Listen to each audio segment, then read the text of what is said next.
broadband space of being a strong advocate with successful track record in building relationships with public and private sector stakeholders.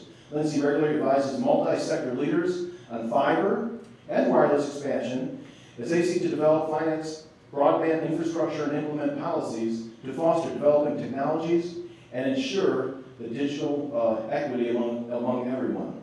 We had a great panel here. Stephanie Brown and I were talking, we were standing back there. Great panel to set this up. This is our need. Now the study is going to show us a way, hopefully, how to get there and get broadband for everybody. With that said, introduce Lindsey Miller.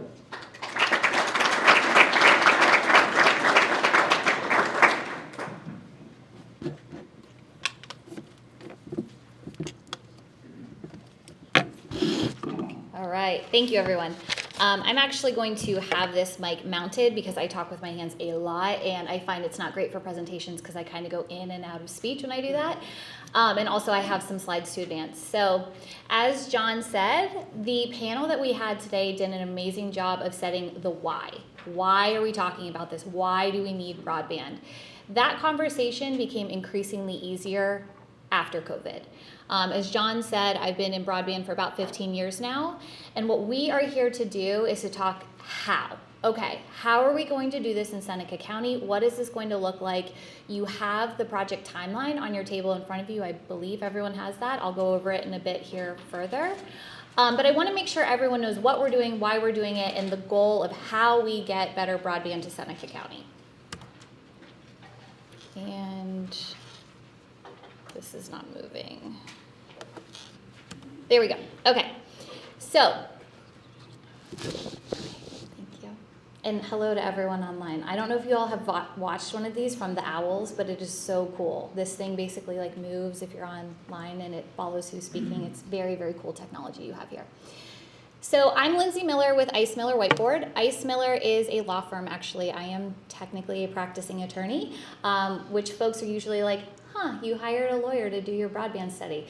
But I have been in broadband for, like I said, about 15 years. And I have started in the nonprofit sector. I did have time in government at the Federal Communications Commission. I've worked on the private industry side, on the OEM side, or the equipment manufacturers. And I've been at Ice Miller for about 6 years. So my practice ebbs and flows in and out of traditional broadband legal work. So if you all were to move forward with a certain project, yes, I could hypothetically help you write that contract. But I also do a lot of broadband consulting and working with communities like Seneca County to look at where they are today, where they want to go, and how they get there. I do this work across 8 different states, but it's not just me at all. We have a whole team assigned to this project. You will see their faces shortly on some upcoming slides. And our collective broadband team at Ice Miller Whiteboard has over a century of experience working on broadband and internet initiatives. One of my colleagues likes to say he was working on broadband before they called it broadband. So we've been doing this for a while. What we look at, and a lot of this has been highlighted in the speakers that came before me, is not only broadband and telecommunications. And the first thing I'm going to encourage folks in the room is this. I would say in Seneca County, I've heard several folks call it the broadband. I think we need to just call it broadband for a couple reasons. One, why do you think the Ohio State University likes the? It makes it sound like really important and special. And having 2 degrees from Ohio State, I think it is. But when it comes to broadband, at this point, it really is a necessity. And so if we call it broadband as opposed to the broadband, we're calling it water. We're calling it like electricity. And I think everyone in the room needs to think of it that way. This is no longer a luxury service for us to have. So we look at broadband and telecom. We look at opportunities to get there. So public-private partnerships. Really, this term, or P3, it doesn't mean one thing, but basically how can we work with the private sector entities that are already in Seneca County that may want to come to Seneca County for broadband, coordinate them with the efforts that are taking place largely in this room, and get things done. As has already been said by David Zach, this is all about economic development. I always say broadband is not field of dreams. It is not if you build it, they will come. It's just not. However, what we do know is if you don't, they will leave. Maybe not today, but in future generations, just as was talked about with the police force and individuals wanting to go to departments that have the tech. The same goes for our residents, for our businesses, the site selectors. A lot of these things have already been referenced. We tie this all together with financing solutions. So how do we pay for it? That also has changed dramatically with the billions of dollars that have become available for broadband. But there are a lot of other ways to get this done, and we incorporate that into all of our assessments. And then naturally, there is a need to interface with public affairs and government officials and make sure that what we are trying to do does not run afoul of state, local, or federal law, and keep everything moving forward as quickly as possible. So here is Ice Miller Whiteboard's team. I'm going to go ahead and answer the question that several of you are probably thinking. You do not have to be a Miller to work at Ice Miller. You also don't have to be a Chris, but for some reason we have 3 Chris's and 3 Millers, and we're partnered with Thomas P. Miller, so we'll just add to all the confusion here. Ironically, none of the Millers here on our team are related. None of us are related to the Miller and Ice Miller. We just all ended up in this field. But these are the folks from Ice Miller Whiteboard who will be working on this project with me. Some are online. I'm not going to take the time to go through everyone in detail, but happy to connect folks as needed. And so we will be leading this with our partners DLZ and TPMA, Thomas P. Miller and Associates. I'm just going to say TPMA moving forward for ease. We will really be managing the project, overseeing the deliverables, but we also do a lot of the actual data analysis. So looking at the infrastructure that you have currently, John will be receiving a spreadsheet from me in the next couple of weeks where we work to fill this in to look at what assets do you already have. What does the data show us? It has already been said several times. I will say it again when I show them. The maps are flawed, but we have to use them. We have to use the data that is available. To make the data better, we overlay as many different sources as we can. So we don't just use one map, we use all the maps we can, fine tune it, talk to folks locally in meetings like this, issue a survey, I'll talk about that too, and really hone in on those data points as best that we can. From there, again, I've already referenced some of this. We will do a policy analysis, making sure this all stays in line with the federal, state, and local requirements, and how do we fund some of the projects that we will be recommending to you all. We are partnered, as I said, with TPMA. Brett Weiler, who you can now see on screen, is joining us from TPMA. If Brett unmutes himself, will you all be able to hear him? Is there, yes? So Brett, if you want to give a quick introduction on TPMA, that would be great.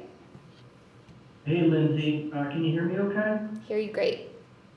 Great, thank you, and excited to be here. I apologize, I was unable to attend in person. My children have one of those unexplained random days off from school, and as they work from home parents, they're my responsibility this morning. So nonetheless, we're excited to be a part of this project. As Lindsay mentioned, I am the Director of Economic Development for Thomas P. Miller and Associates, otherwise known as TPMA. If you're not familiar, we are a consulting firm based in Indianapolis, Indiana, but we are a fully remote team. I'm actually located not too far from you in Northwest Pennsylvania, specifically Erie, Pennsylvania. TPMA has been around for 30 years, and we like to say that we operate between the intersection of workforce development, economic development, and education. We aspire to put together fundable and actionable plans that you see on the screen here. We've secured over $300 million in grant funding for clients in the recent years. And we do work all over the country, but we do have some familiarity with your region. We have done some work in Seneca County recently. And I guess an additional note is that what we think is our secret sauce and perhaps our contribution to this project is we are led by Scott Rudd, who is the former director of the Indiana Broadband office. So next slide, please, Lindsay. As I mentioned, Scott Rudd will serve as our strategic advisor on this project. I will be the project lead. Essentially what that means is I'll be coordinating probably most frequently with Lindsay and her team and our extended internal team. I'm supported by a number of probably our most capable and experienced project associates, Reagan and Libby, who were not able to join us today. And then we also have a project success manager, Val, which will just keep us on timeline and on budget and coordinate with Lindsey and her team. Our approach to this project, our core contribution to this project is going to be the gap analysis, and we'll analyze that in several different ways. We will assist with some of the quantitative data analysis, support Lindsey and her team, but most prominently, we're going to be responsible for the survey that we will conduct in the region. I guess the purpose of the survey was to, first and foremost, connect with the school districts in the region. I recently learned that we're missing a few school districts on this slide, but we will certainly connect with all the school districts in the region. After talking with John and his team, I think we recognize that we want to expand that survey to include more community stakeholders. With the survey, we will also be conducting one-on-one interviews with, again, key community stakeholders in education, the business community, nonprofit leadership, etc. And this survey is really just designed to complement some of the quantitative data analysis that we'll be performing, so we can get a better contextual understanding of the access, affordability of broadband in your region. So with that, I'll turn it back over to Lindsey. Thank you. Thank you so much. And our third partner in this is DLZ. We have two representatives from DLZ in the room, Mark and Kathy Strang, who is also there she is, a local resident here of Seneca County. Ice Miller Whiteboard has partnered with DLZ on several community assessments already, so I feel like I know your organization almost as well as my own, so I'll go ahead and cover your slides. But DLZ is a family, as I mess up as soon as I start, a family and minority-owned professional consulting firm. They have 800 staff members in 28 offices, so they have a very deep bench of experience in engineering, architectural and construction management, surveying, rights-of-way, etc. They predominantly will help us on fine-tuning these maps that we keep talking about. So we work with their GIS professionals to overlay as many data points into those as we can. And then their team also helps compile the final deliverable. So the pretty report with the graphics, you definitely don't want a lawyer doing that. And so DLZ's team is experts, and they always produce really nice work product for us. So DLZ's team on this project is here. As I said, Mark and Kathy are in the room. Jason is the individual who does all the mapping. So if you have anything you want me to get in front of Jason to add to the maps, you let me know. And Ashley helps us with the report writing. So towards the end of it, if you have feedback for how it looks, we will get that in front of Ashley. And as I said here, so DLZ's role, I've already kind of gone over. They're obviously participating in this kickoff meeting. You are in the kickoff meeting for the broadband study, if that was not clear prior to this. And then ultimately, as we look at the different strategies that we're identifying, they will assist us in cultivating that, bringing it to fruition, representing it in a way that seems manageable for the Seneca County area. So with that, you all did not come here to hear all about our teams, but we want you to know we're really excited about it. We are really into broadband. I know that sounds silly, but I read about this for fun. I love what I do, and I'm very, very excited to contribute that nerdiness to Seneca County. So here is the timeline for our broadband study, and we can already check off task number 1 as of 10 minutes or so from now. The kickoff meeting will be complete. I want to say that when I work with communities and I give them a list of recommendations, oftentimes the first one we have to say is basically go back to basics and who is convening the group, who is in charge, who is involved in broadband. You all are leaps ahead in that regard by bringing together all the stakeholders that you have in Seneca County to focus on this issue. And as a result, your report will be that much more robust. And so I just want to thank you and give kudos to John and everyone here who's been a part of that. It really will be helpful. So we move now into looking at what's here. So looking at fiber, looking at coverage maps, figuring out what the broadband landscape truly looks like in Seneca County. That's already underway. We also are starting the gap analysis. That goes into the surveying efforts. We'll talk about that more in a minute. That also is underway. And then the asset inventory. So we've already reached the tipping point in broadband where if a private entity has not yet built out to an area, there is likely an insufficient return on investment to do so. And so if we want to encourage that further investment, there are basically two key ways to do it. One, incentivize it financially. That's what we're seeing in some of the federal grants. Or two, reduce the build-out costs to getting there. Make it easier, faster, more affordable, cheaper, so to speak, to build out that network. And that's where this asset inventory comes in. So what we do is we look at what is here, and it doesn't have to be a broadband asset. It can be things like water towers, grain silos, poles, tall rooftops, etc., that could be utilized to co-locate broadband infrastructure, and that could be wired or wireless. So that's also underway. As I said, John will be getting a worksheet from me shortly, and we will work together to get that all filled in. We will then be engaging with your broadband providers. I probably engage with a lot of them all the time already, but we will be speaking with them specifically about Seneca County, what their current deployment looks like, what their plans are for the area, what could help them get here faster, provide more service, and then also what they're doing on the digital inclusion and digital equity side of things. This goes to the comments that were made earlier about affordability, cost. How much is not only the device, the startup of the service, but also the monthly service, and how do we make sure that all three of those costs can be afforded by local residents? And then from there, we'll look at local obstacles. Okay, from this data, what are the challenges to getting more broadband in Seneca County? And then 7, how do we identify funding sources to overcome those challenges? We'll wrap it all up in a series of recommendations, and you all will have a final report at the end of July. Now, that being said, 2 things I always want to make clear.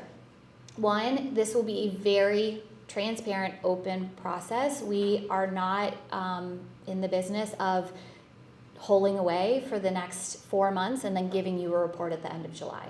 It will be very much back and forth information gathering exchange. And the other thing too, it is my absolute worst nightmare to give a community a report that looks really pretty, we have a nice press event, and then it sits on a shelf and nothing happens. That literally gives me anxiety.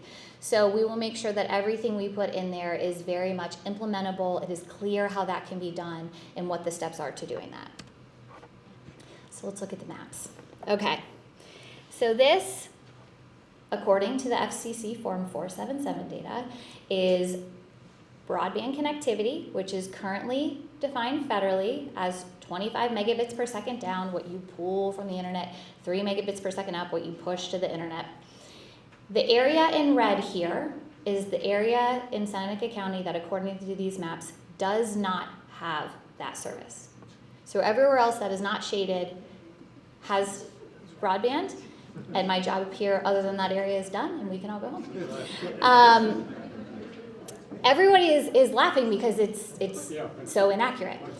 So there's a couple reasons why this FCC Form 477 data is inaccurate. It was historically collected on the census block level. And if one location within that census block, and location, broad term, was served or could be served in a reasonable period of time, which typically equates to about 20 business days, then that whole census block could be shaded as served. And in more rural areas, as those census blocks get larger, this creates more and more overstatement of coverage. So there is a lot of effort underway to redo these maps, to get better maps at the federal level. But for right now, this is what we have. So let's compare this.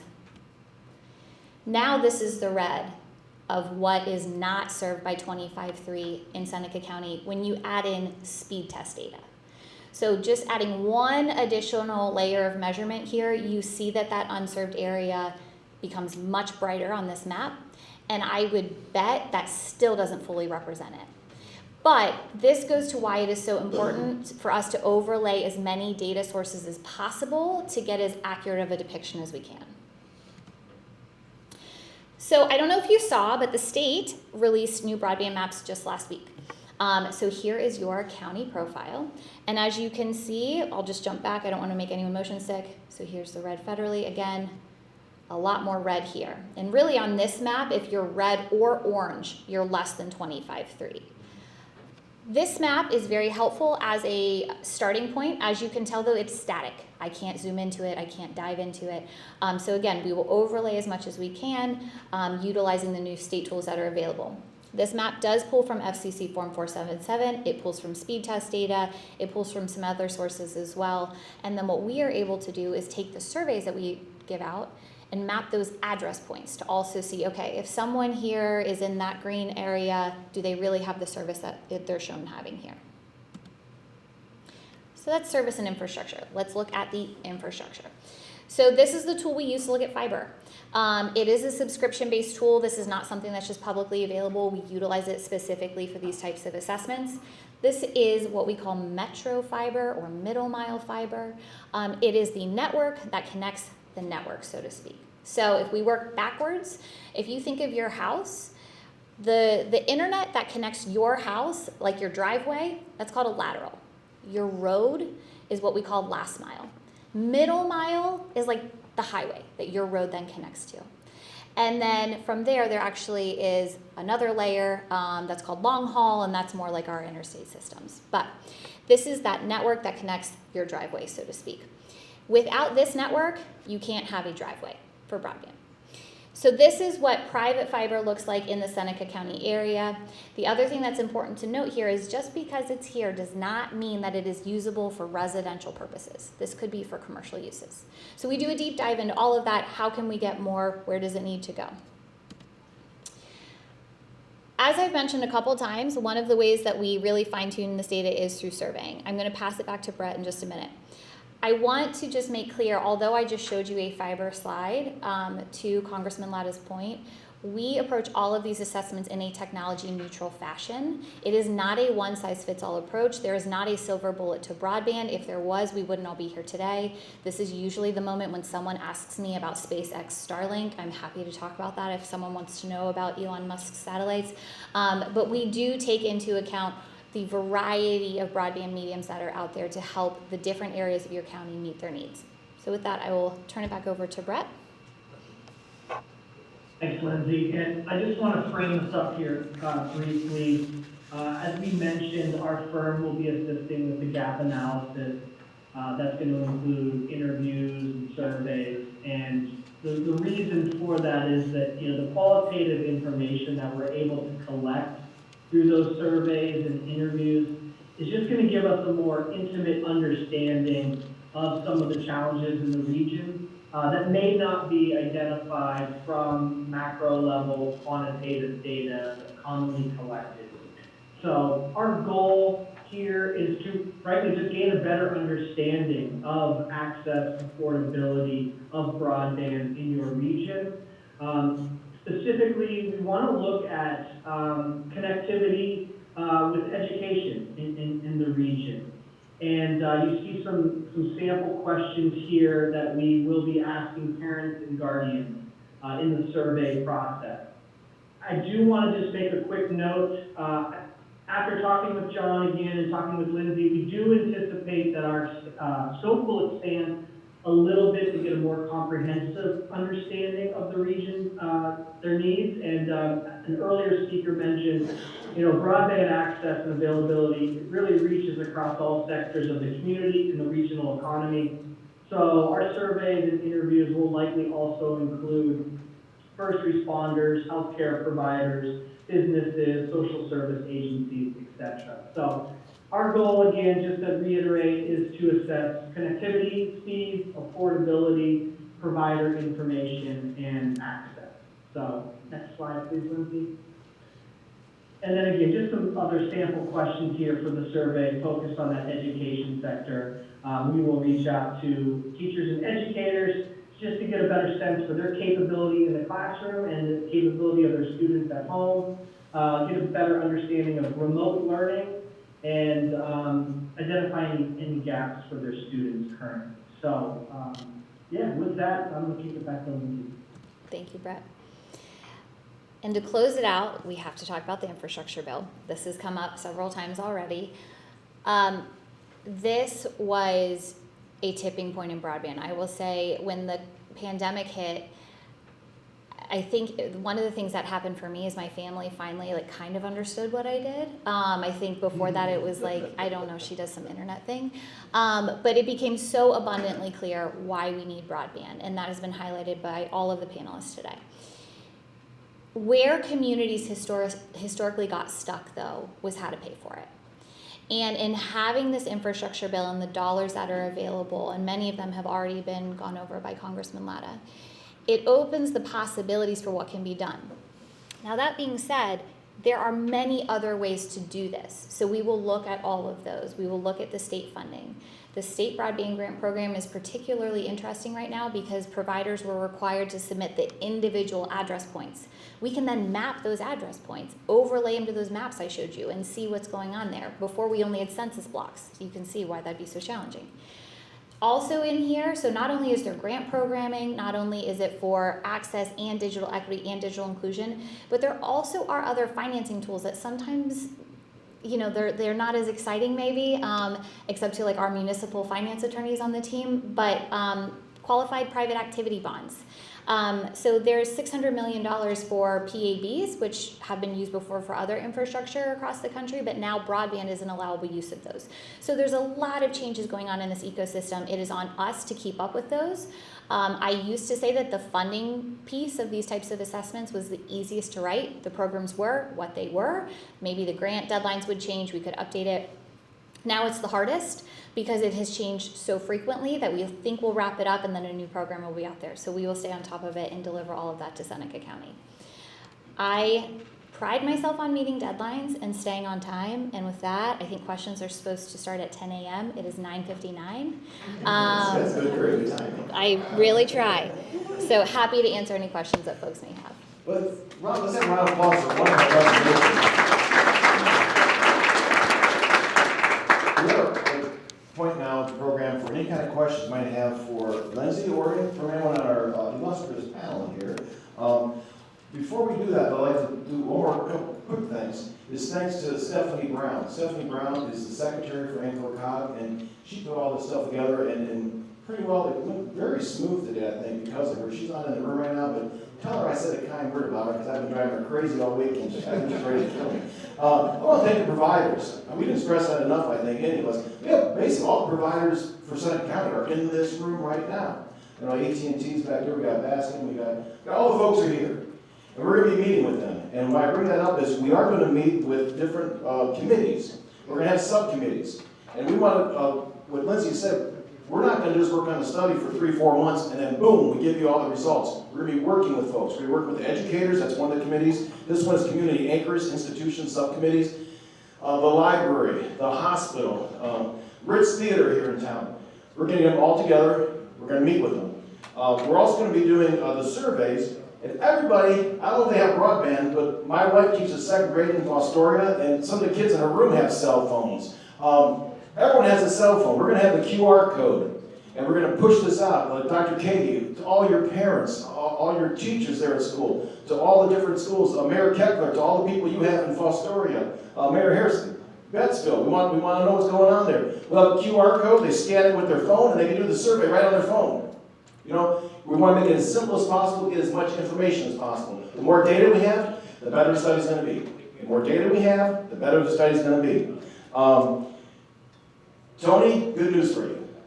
You'll be seeing a lot more of me because I'll be coming to your meetings. Look at that big smile. I know you love me, Tony. I'll be coming to your meetings and giving you updates, regular updates. We'll be meeting with Lindsey Miller and her fine group every other Friday. We're meeting. And I'll keep you updated, the community updated on as well.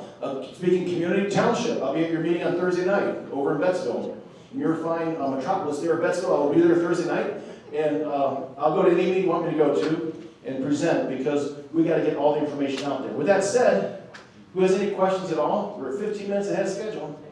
Questions? Don't feel bad if you have a question. I have a question. Oh, question. I don't need the microphone. So in Seneca County, everyone's aware, when we talk schools, I'm going around. So if you're not in your district, or you could be in Buckeye Central District, or you could be in Mohawk District, or if you're Big Springs, you could go to Cary.